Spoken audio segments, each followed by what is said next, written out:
Vou falando de proporções e gráficos, agora falando de uma grandeza diretamente proporcional ao quadrado de outra. Eu estou usando x e y como grandezas, né? Se y ele é diretamente proporcional ao quadrado de x, eu tenho uma constante de proporcionalidade. Essa constante de proporcionalidade aqui eu chamo de k, e o k é um número real qualquer, mas diferente de zero. Um exemplo, x, o y é igual a x ao quadrado. Então eu tenho 1x ao quadrado, o k vale 1. Y é igual a 2x ao quadrado. Aqui a constante é 2. Y é igual a 1 meio vezes x ao quadrado. A constante é 1 meio. Y é igual a menos 3x ao quadrado. A constante é menos 3. Aqui tem um gráfico pronto que eu usei essa expressão aqui. Y é igual a 2x ao quadrado. A constante de proporcionalidade aqui é 2. A tabela, eu fiz uma tabela de pares ordenados. Eu joguei os valores para x, eu coloquei menos 1, 0 e 1 para x e calculei o y. As continhas estão aqui. Então, quando x vale menos 1, o y vale 2.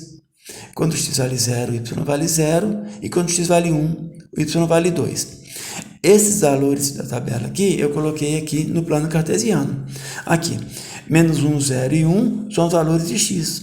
Então, aqui, ó. Os valores de y, que é 2, 0 e 2, fica no eixo vertical. Então, eu tenho que ligar o menos 1 com o 2. O menos 1 para x e o 2 para y. O ponto está aqui.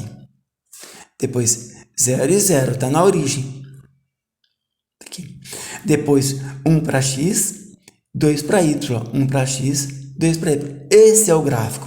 Esse gráfico aqui, ele diz respeito a que função? Y é igual a 2x ao quadrado. Olha lá, a constante aqui é 2. Agora eu quero fazer uma observação. Se eu quisesse, por exemplo, montar um gráfico, né, em que y fosse igual a x ao quadrado, a constante aqui é 1. Eu tenho 1x ao quadrado. Olha como ficaria, né? Eu estou diminuindo a constante. Se eu diminuir a constante, né, esse gráfico ele vai ficando mais aberto. Aí, ó. Esse gráfico aqui, ó. Y igual a x ao quadrado vai ficar mais aberto. Se eu diminuir a constante mais um pouquinho, né? Y, por exemplo, igual a 0,5x ao quadrado. 0,5 é menor que 1. Ele vai ficar mais aberto. Quanto menor a constante, mais aberto. Quanto maior a constante, mais fechado. Constante positiva, a abertura é para cima. Se a constante for negativa, aí a concavidade é para baixo, né? Então é isso, mas observando que todos eles passam pela origem. O vértice dele tem que estar aqui na origem, tá? É isso.